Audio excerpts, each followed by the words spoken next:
वर्ष एक उपलब्धि अनेक भारत विश्वगुरुर एक पाद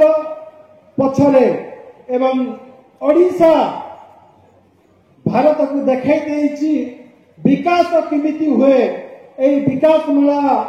नवरंगपुर अवसर में आमर प्रभारी मंत्री जी नवरंगपुर को दायित्व दिन देला दिन ठू अहरह भाव में सबुबले नवरंगपुर समस्या को जड़ित होती चलचंचल माननीय मंत्री श्री विभूति जेना महोदय पाकिस्तान बोधे जानी नथिला जे भारत वर्ष में किए प्रधानमंत्री अच्छी से जो तार प्रेरित आतंकवादी माने पहलगाम जो आतंक मचाई एवं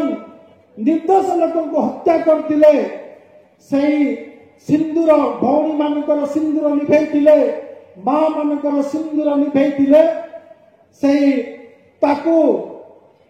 देखई देइथिले पाकिस्तान को जे सिंदूर बदला रे केमिति सिंदूर निया जाए ऑपरेशन सिंदूर माध्यम रे यशस्वी प्रिय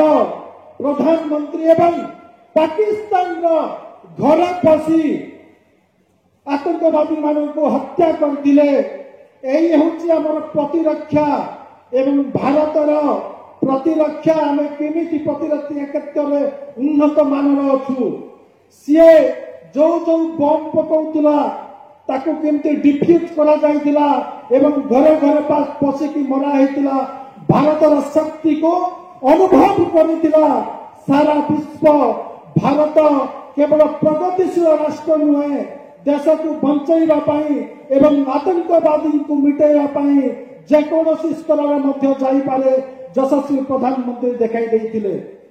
वर्तमान ओडिशा रे लोकप्रिय सरकार एवं लोकप्रिय मुख्यमंत्री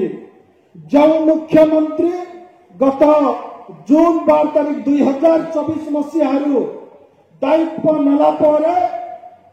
शयन कम खाइबार कम विश्राम कम नहीं कि लोकंकर सेवा दे आसुचंती।